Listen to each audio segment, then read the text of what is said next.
This project, just so you have like a general sense of what I'm doing here, is one that's motivated by my research. And the research that I do, I'm going to describe to you in like just a second. But what the goal is to present this interesting collaborative project in the NASA Human Research Program conference, and that's going to be in February. And one way I could do that is I'm going to give my research presentation that I give every year anyways, and then at the end for like a minute I could talk about this project. Or what my hope is that they'll accept it as a poster, and then I can spend like a lot of time just going over each of the details of what the project may be. And so like the big title for at least this conference is Community Engagement Through Education, Sensory Augmentation Device, which I'll just describe what that means, Fashion, and Dance, on the topic of spatial disorientation, which I'll describe in a second, and vibrotactile feedback. To give you like a bird's eye view of this project, there are three parts to it. The first part is taking the science that I do and making some pretty epic fashion.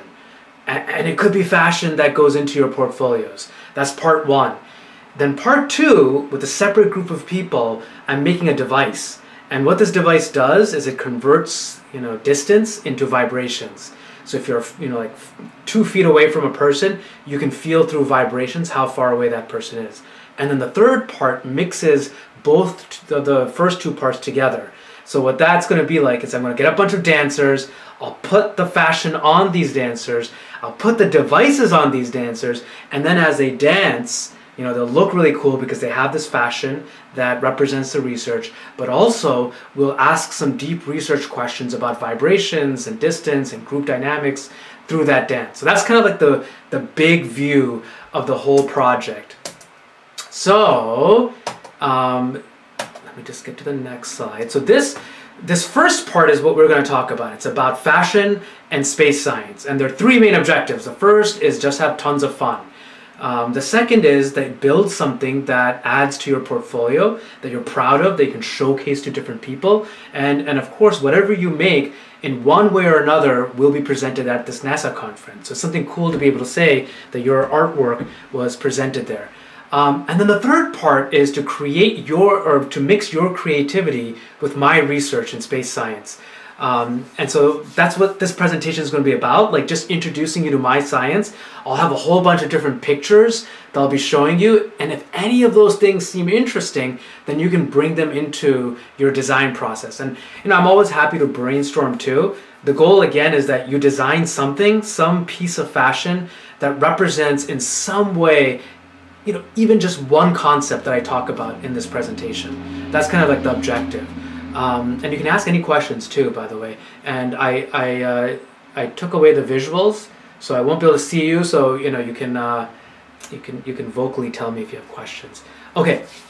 So, and there's no stress in using any of these. Like these images that I'm doing are just things that I came up with. Okay, let's start this presentation. So the first things I'm going to talk about is just space exploration in general. And the stuff that I research deals with astronauts and the journey that astronauts will go on when they go to the moon or to Mars. And one inspiration for your fashion could be the different types of space suits that have existed. So, these are just some interesting ideas that you could take motivation from. Maybe the fashion that you design takes some element of material or color or these tubes or maybe something to do with the helmet. So these could be different examples. What I'll do is I will at some point send you this PDF over here. And this is actually a paper that someone wrote about fashion styling, design aesthetics, and spacesuit.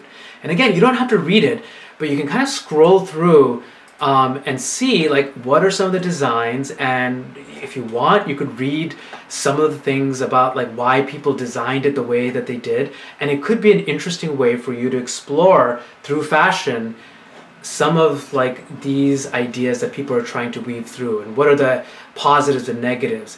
A lot of the new spacesuit designs are going to be looking at compression, and if this is something that interests you, then I can talk more about it. I don't specifically specialize in spacesuit development, but over the years I've absorbed a little bit of what some people are looking for. The other part of space exploration is, to get to the moon or Mars, you'll have these massive rockets. and there's a particular aesthetic quality to them. They had this very like veiny, I don't know, kind of organic but kind of not organic, look over here, and maybe some of this could inform part of what you're looking at in your fashion.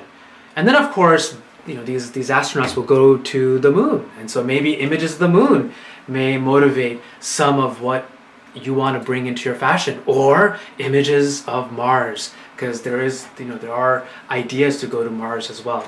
So in general, the research that I do, the general pitch I give, like when I'm giving this presentation, I tell the audience that imagine that you are an astronaut and you're on your way, let's just say, to Mars, and you spend months and months in this zero G, where if I blindfold you, the concept of up doesn't even exist. You're just traveling for months in outer space. And then comes a day when you have to land upon the surface of Mars. And what we know, what the science tells us, is that as these astronauts are going from outer space and trying to land upon the surface of Mars, they'll get disoriented. And all that disoriented means is they lose sense of where up is. And that can be kind of scary, because like if you don't know where up is, how are you going to land the spacecraft? You're going to crash, and it's going to be quite deadly. And again, just to highlight how big of a deal this is, like forget astronauts here on Earth. One of the leading causes of death in pilots, in military pilots, even in civilian pilots, is disorientation. Like they're flying a helicopter, they lose sense of where they are, of where up may be, and then they crash. And so it's a kind of scary thing. So what I'm going to show you next are some images related to this idea of disorientation that maybe you would feel is motivating for what you design. And again, you don't have to use any of this. It may just be at the end of this 30 minutes, one thing resonates with you, and then that's the one thing you focus on for your fashion design. And we can do a brainstorming session too after I go through some of this, and I'll give you the presentation too so you have it. But just as a quick overview, how do I create a spaceflight condition where people get disoriented on Earth in a lab? And the way that I do it is I strap people into this machine. And actually Nellie was in this machine herself, and I collected data. If any of you want to be in it, then I am starting to wrap up my experiments, but I could definitely put you in if you wanted to. By the way, you'll notice here I'm wearing these things called the predator-prey pants. And these are pants that I designed. One side is tiger prints, the predator. One side is zebra prints, the prey. And the pants represent the cycle of life and death of prey and predator. So in any case, my mom sewed it for me. So this is just an example of my fashion. So what I do is I strap people in this machine, and then they just have to balance themselves. And you could imagine that maybe this is a helicopter or a spacecraft, and you're trying to balance it, and they use a joystick, and they're just trying to balance themselves in here. I do blindfold them. I don't know, maybe could be a fashion, something that's motivated in your fashion. The reason I blindfold them is that usually pilots will get disoriented when they're flying through a cloud or at night when they don't have a lot of visual information. So because they're blindfolded, the way that they know where they are in space is because of this thing called the vestibular system. So again, like it may be that the vestibular system is kind of interesting and you put that into your design. You don't have to, but it could be an idea. And the vestibular system is inside your inner ear, and it looks like this, and it looks pretty cool. It's got these little, 3 tubes, and then it has this snail-like, curly thing over here. And the vestibular system is mostly in this upper part, right over here where the circle is. And so to explore it, we could always take a magic school bus ride. I don't know if any of you ever remember this show, but when I was growing up, it was a pretty big deal. So the vestibular system are these things called the semicircular canals, and again, they're beautiful. There are these 3 semicircular canals all at 90 degrees, and they're on each side of your head. And long story short, when you are spinning, these semicircular canals just tell you how fast you're going, how fast you're spinning. So in any case, it could be that you want to design this in your fashion. You have these 3 beautiful tubes that are at 90 degrees to one another. Who knows? You could do that. And that would relate to my research quite well. They're also, even more related to my research, is these things called the otolith organs. And the otolith organs are these like little hairs. And they're suspended in gelatinous material, like a jelly.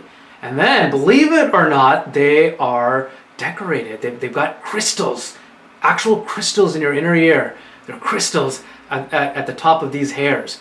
And so you could imagine that that might be an interesting design element. Even I was like, maybe I should just design this. I designed some hairs. I don't even know. Like maybe some pipe cleaners. I don't even know. And I've got crystals. I collect interesting rocks, some of which are crystals, and I put them at the end. Maybe they'll look goofy. I don't even know. But like this is just a design element. Maybe you'd be motivated by it. In any case, what these things detect are, among other things, tilt from gravitational vertical. So the more you tilt, the more those hairs deflect. So like even if you're blindfolded, if you're tilting, these hairs are telling you how far you're tilted from up. That's how that's one of the things that they do. And this by the way is a picture of my mother doing some modeling here for my science work. So in any case, in this condition over here, people have a pretty good sense of where they are. Even though they're blindfolded, they can use these hairs to figure out how far away they are from the balance point. And again, if the science part doesn't interest you, you don't have to master this. This is just like a quick overview, and I'm running through it very fast, just so that you get a sense of like the pictures and stuff like that. Then I have another condition. I call this my space flight condition, and Nellie experienced this too. And I tilted her all the way back on her 90 degrees from the vertical, and now you have to try to balance yourself. So why do I call this my spaceflight condition? Well, it turns out that if you remember in the upright, in the earth condition, the more you tilted from the balance point, the more those hairs bent back and told you where you are. But on your back, those hairs are always just pointing down, saying, hey, you're on your back. And whether you're at the balance point or really far away, you no longer can use gravity to figure out where that balance point is. You're not tilting relative to gravity, so you can't use it to figure out. So again, I mean, this is the most confusing part of it, and no stress if it's not making sense. The key takeaway here is that these otolith hairs are kind of important. Maybe they may be useful for design. The other thing is that when I look at my data, and again, this could be another design element, how do people perform? I make these beautiful plots, and they kind of look like orbits. They almost, space exploration is about circles and orbits and ellipses. And so those could be shapes, like an ellipse or a circle, that you may want to incorporate in your fashion. And these are phase plots. This is like you're trying to balance in the earth condition. It's centered. You know where you are. You're trying to get better. And over time, these little circles get really tight. But then when you're on your back and you're in the space condition, you don't know where you are, you begin drifting away. You just spiral out of control and smash the boundaries. So in any case, these are shapes that are in my research, in my data. If they're motivating, you could definitely use those. So then the final thing that I do is I put little vibrators on people. This is the human augmentation. This is like cyborgs, like taking technology, putting it on the human and seeing if it enhances performance. So the idea is, okay, you're on your back, you're disoriented, you don't know where you are, you can't control this machine, it's really difficult, maybe it's not fun. What can we do to help these people? And the idea is that what if they have little vibrators on their arm? I put 4 on each arm, and as you get further away from the balance point, they start to activate. The further you get, the more of them activate. So if you're falling to the left, on the left side, they begin to activate, and you're like, oh, I think I know where the balance point is just from the vibrations. I'm trying to become one with these vibrations. So the vibrations are actually really important for this particular research that I'm doing. And this little thing over here is the vibrator that I use. So again, if you want to think about vibrations or like how to make that expressed in fashion design, that is another thing that may be very useful and very relevant to the research that I do. Now, another question I have been having is that if your body is feeling vibrations and you're trying to become one with it, how does your brain interpret those signals? And in your brain, you have neurons, and these neurons, in a way, have to reconnect in order to be able to deal with these vibrations in an efficient way. And so it could be for your design element, for your fashion element, if you're into neurons. I mean, these are just a few different examples. They're so gorgeous. I mean, they're just so beautiful. I could just gaze into them for hours. I mean, look at that. That's unbelievable.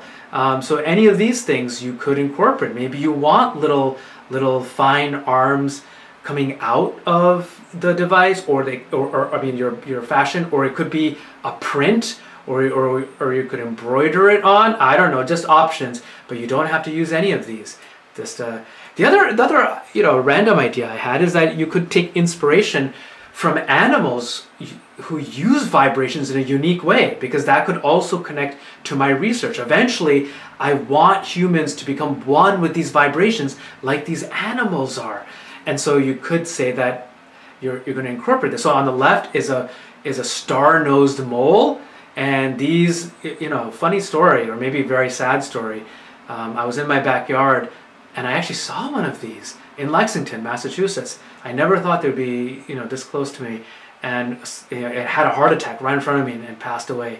So it was pretty intense. But they're very beautiful creatures, and they experience the world very differently because they don't see, or they see very minimally. Majority of their information that they're getting is through these really interesting little feelers on their nose. Of course, mice and rats use whiskers in a very unique way. They use vibrations to detect, and spiders. And these are just a few of many different animals. So if you want to go that route, we can always talk about it.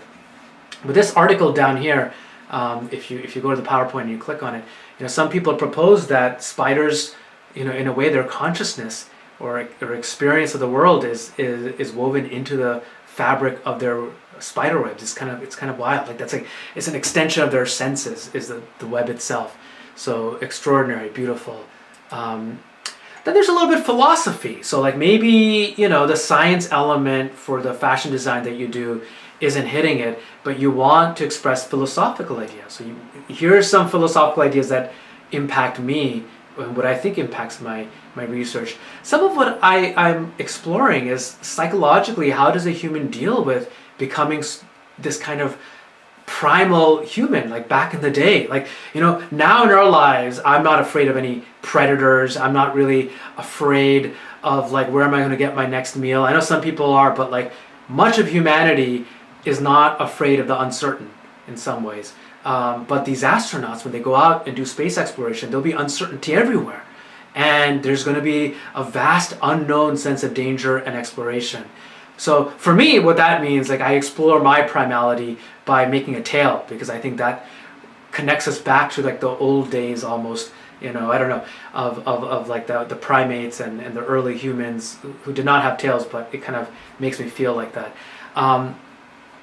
The other philosophical thing is that in order for us to get to space, we have to use technology. And I see technology as being the baby of humanity. I see humanity got impregnated and then gave birth to technology. And technology is our baby. And we have to nurture our baby and then collaborate with our baby when it grows up. And so a lot of themes of birthing and nurturing are things that enter into my artwork, and umbilical cords and things like that. And also a lot of in my personal life, thinking about how to reach altered states of mind without drugs or alcohol even. Can we use technology to feel more merged and connected with everything around us? So these are just some thoughts. What is human destiny? And where does technology play in that? Is it going to wreck us? Or is it going to allow us to transcend?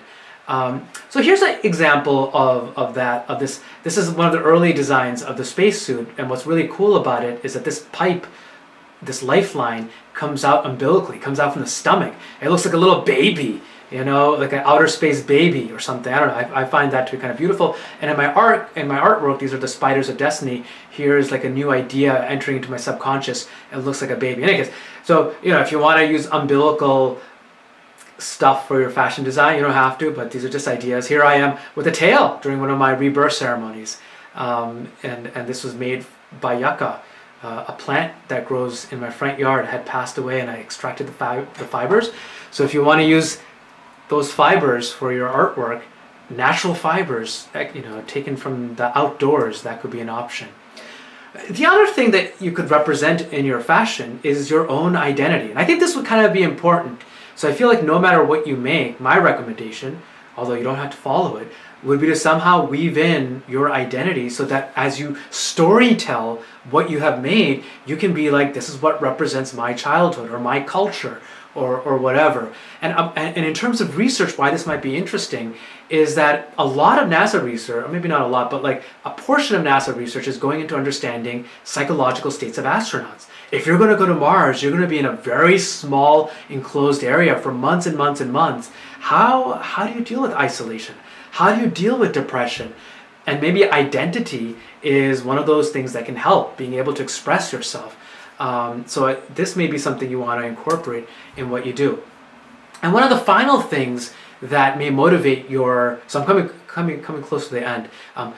One of the final things that could motivate the artwork that you do or the fashion that you create is just to look at what other people in the fashion industry have done. And you can just Google if you want to, like space fashion, and see a whole bunch of different things. I'll show you some ideas just right now. But the other cool idea, and this has been in discussion with Nellie, who introduced me to this idea, because I was not aware of it, was that the fashion industry does lead to a lot of waste.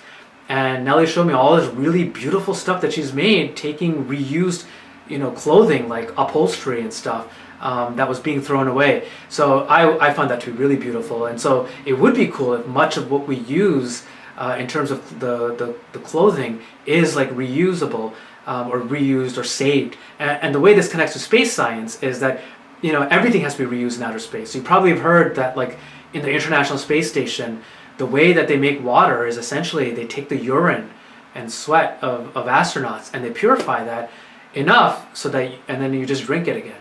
And so that's how they're doing reusability in space science.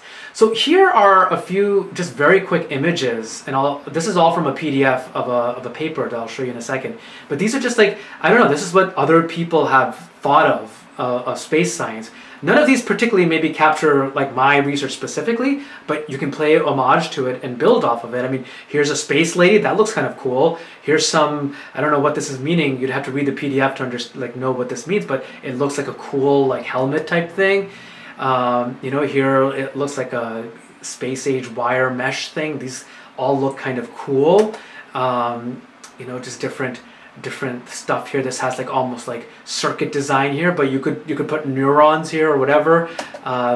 Here are some more different stuff. She looks like a spaceship almost. I don't know, that looks cool. I'd wear this. So that's pretty cool. Some other, this is kind of neat. I'd probably wear that. Looks kind of interesting, just metallic and but again, the idea is that not only do we make something cool, but we add a storyline. So how does this relate to research? And I can always help you relate it to research once you identify what you want to do. And maybe we could even do a brainstorming session either after this or another time, so that you can start getting the ideas. And this is the final picture. This is actually kind of cool. Let me just show you this person's website.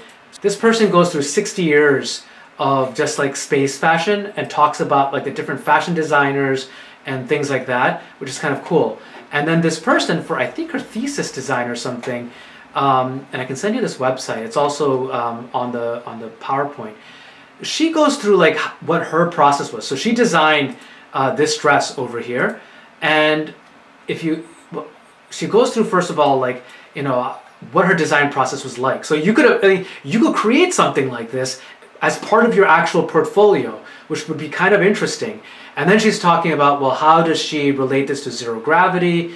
And then she's got these cool little like human fabric zero gravity. You can read through this. I think it's just kind of neat. You obviously don't have to do this or go into this much depth, but it is motivating to see people who do this.